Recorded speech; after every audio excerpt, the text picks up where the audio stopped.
नमस्ते प्रणाम। आज हम बात करेंगे यूपीएससी और मेडिकल जैसे बड़े प्रोफेशनल क्षेत्र में दलितों की भागीदारी की। यानी डॉक्टर, आईएएस, आईपीएस जैसे बड़े पदों पे दलित युवा कितना पहुंच पा रहा है।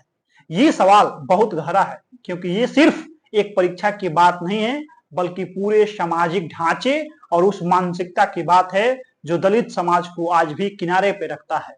इस वीडियो को अंत तक आप जरूर देखिए, क्योंकि इसमें हम बात करेंगे आंकड़ों की, सरकार के दावों की, जमीनी सच्चाई की और उन कारणों की जो दलित युवाओं को यूपीएससी और नीट जैसी परीक्षाओं में पीछे रखते हैं। और सबसे जरूरी हम बात करेंगे समाधान की, यानी क्या किया जाए जिससे दलितों की भागीदारी वाकई बराबरी तक पहुंच सके। यूपीएससी यानी यूनियन पब्लिक सर्विस कमीशन वो संस्था है जो भारत को आईएएस, आईपीएस, आईएफएस जैसे अधिकारी देता है। हर साल लाखों युवा इसका सपना देखते हैं, लेकिन चुनिंदा 1000 से भी कम लोग इसमें सिलेक्ट हो पाते हैं। अब सवाल ये है कि उनमें से कितने दलित होते हैं। आंकड़ों की माने तो 2023 में कुल 933 कैंडिडेट सिलेक्ट हुए थे, जिसमें सिर्फ 30 एसएससी कैंडिडेट थे, यानी कुल का सिर्फ 3.2%। अब सोचिए, जब देश की एसएससी आबादी 16.6% है, तो यूपीएससी में प्रतिनिधित्व इतना कम क्यों है। भारत में 2019 में 180 आईएएस बने थे, जिसमें सिर्फ 15 एसएससी थे। 2020 में ये संख्या 12 रही। ये कोई इत्तेफाक नहीं है, ये पैटर्न है, और ये साफ इशारा करता है कि यूपीएससी जैसी परीक्षाओं में दलितों के लिए रास्ता आज भी बहुत ज्यादा डिफिकल्ट है।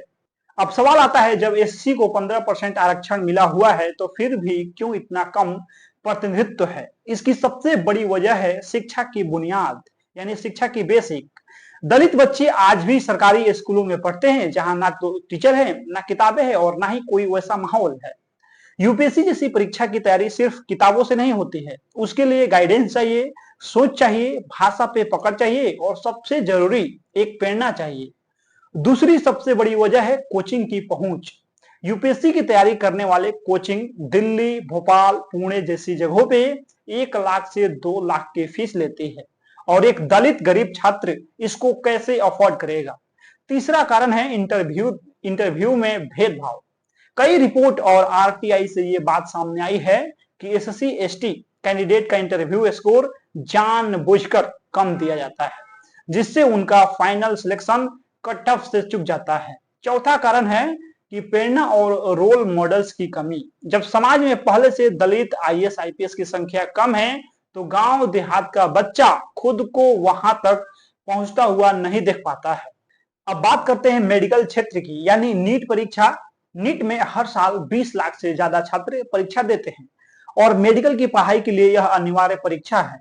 एसएससी छात्रों को यहाँ भी 15% आरक्षण मिला हुआ है, लेकिन 2023 के डेटा के अनुसार लगभग 13% एसएससी छात्र नीट पास करते हैं, लेकिन सीटों पे उनका दाखिल इससे भी कम होता है।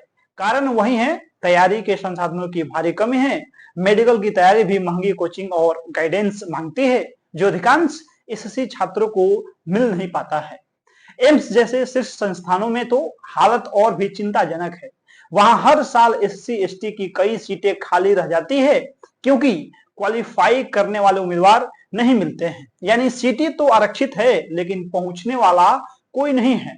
इसका मतलब सिर्फ आरक्षण देना काफी नहीं है, बल्कि पहुंच बनाने लायक तैयारी का भी माहौल बनाना होगा। नीति आयोग की रिपोर्ट कहती है कि देश में दलित डॉक्टरों की संख्या चिंताजनक रूप से कम है। एक अन्य अध्ययन बताता है कि एम्स और आईआईटी में एससी एसटी छात्रों का ड्रॉप आउट रेट सबसे ज्यादा है। यानी जो छात्र दाखिला लेते भी हैं, वे बीच में पढ़ाई छोड़ने को मजबूर हो जाते हैं। कारण है कि सामाजिक भेदभाव, भाषा की समस्या, आर्थिक दबाव और अकेलापन। National dashboard and civil service के अनुसार यूपीएससी में एससी का प्रतिनिधित्व पिछले 10 वर्षों से 7 से 10% के बीच अटका हुआ है। ये आंकड़े सिर्फ आंकड़े नहीं हैं, ये उस असमानता का आईना है जो आज भी संस्थानों में मौजूद है।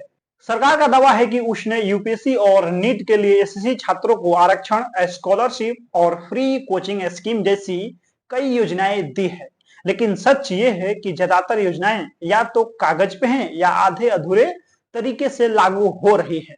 जैसे कि free coaching for SC ST scheme, इसके लिए बजट घटा दिया गया। कई राज्यों में इसका लाभ नहीं पहुंचा और कोचिंग संस्थानों की गुणवत्ता भी सवालों के घेरे में है। स्कॉलरशिप स्कीम की राशि इतनी कम होती है कि उससे महंगी किताबें तक नहीं खरीदी जा सकती है। यानी नीति तो है लेकिन नियत और अमल में भारी खामियां है। दलित छात्र संगठन, सामाजिक कार्यकर्ता और बुद्धिजीवी लंबे समय से ये मांग करते आ रहे हैं कि यूपीएससी इंटरव्यू प्रक्रिया की निष्पक्षता सुनिश्चित किया जाए।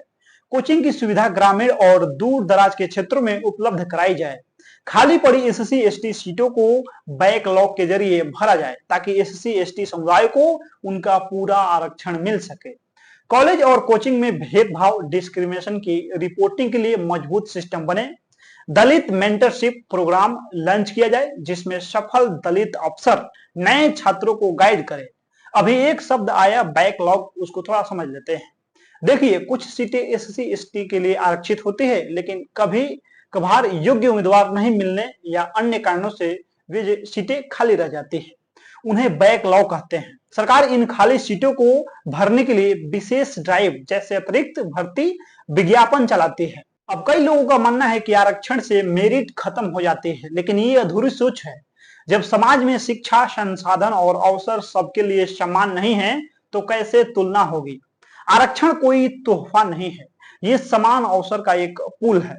एक ऐसा रास्ता जो सदियों से दबाए गए लोगों को बराबरी से खड़े होने का मौका देता है।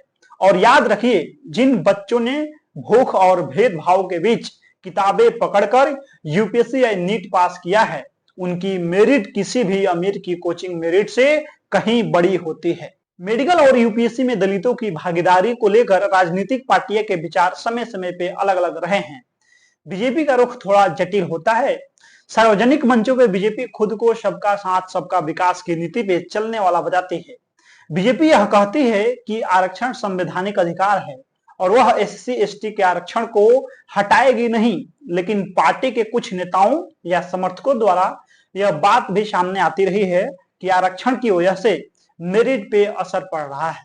कई बार भाजपा समर्थक यह सवाल उठाते हैं कि क्या हर साल यूपीएससी में इतने एससी एसटी उम्मीदवारों को छूट देना जरूरी है। कांग्रेस पार्टी ने हमेशा से संविधान निर्माता डॉक्टर भीमराव अंबेडकर की नीतियों को समर्थन दिया है। पार्टी का कहना है कि आरक्षण कोई दया नहीं, हक है और जब तक बराबरी का स्तर नहीं आता है तब तक एससी एसटी के लिए अवसर सुनिश्चित करना सरकार की रिस्पॉन्सिबिलिटी है। कांग्रेस ने नीट और यूपीएससी जैसे एग्जाम में भी दलित छात्रों को बढ़ावा देने के लिए कोचिंग सपोर्ट, छात्रवृत्ति और अतिरिक्त संसाधनों की बात करती रहती है। और बीएसपी का जन्म ही दलित अधिकारों की लड़ाई से हुआ है। पार्टी हमेशा कहती है कि दलितों को मिलने वाला आरक्षण ही उन्हें बराबरी में लाया है और यूपीएससी व मेडिकल जैसे क्षेत्रों में यह सबसे जरूरी हथियार है। BSP Bahujan Samaj party supremo Mayawati ने कई बार कहा है कि आरक्षण को निजी क्षेत्र और न्यायपालिका में भी लागू किया जाना चाहिए क्योंकि सरकार में सीटें घट रही है। एपी आम आदमी पार्टी का स्टैंड थोड़ा नया और संतुलित दिखाने की कोशिश में रहता है। पार्टी का कहना है कि आरक्षण बना रहना चाहिए लेकिन शिक्षा और स्वास्थ्य के क्षेत्र में सुधार करके हर वर्ग को समान प्लेटफॉर्म देना चाहिए। आम आदमी पार्टी ने दिल्ली में कुछ योजनाएं शुरू किया जैसे फ्री कोचिंग, जो दलित छात्रों को भी यूपीएससी या मेडिकल जैसी परीक्षाओं के लिए तैयार कर सके। वामपंथी पार्टियों ने हमेशा से जातीय भेदभाव के खिलाफ आंदोलन चलाया है। इनका कहना है कि एससी एसटी समाज के पास आज भी संसाधनों की भारी कमी है, इसीलिए आरक्षण तो जरूरी है ही, साथ में उन्हें शिक्षा, स्वास्थ्य और रोजगार में प्रायोरिटी भी दी जाए। मेडिकल और यूपीएससी में कम भागीदारी सामाजिक बहिष्करण का नतीजा है, ऐसा वामपंथी दल मानते हैं। अधिकतर राजनीतिक दल आरक्षण का खुला विरोध नहीं करते हैं, लेकिन उनका नजरिया और प्राथमिकता अलग अलग होती है। जहां बहुजन और वामपंथी पार्टियों ने इसे मूल अधिकार मानती है, वहीं बीजेपी या अन्य दक्षिणपंथी विचारधाराएं इसे धीरे धीरे खत्म करने की इच्छा रखती है, भले ही वे सीधे ना कहें।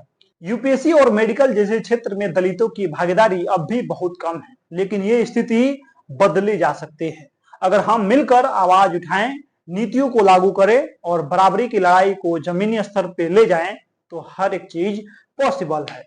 बाकी इस वीडियो में आप लोग अपना प्रतिक्रिया दे दीजिए। मिलते हैं अगला वीडियो में। बहुत बहुत धन्यवाद।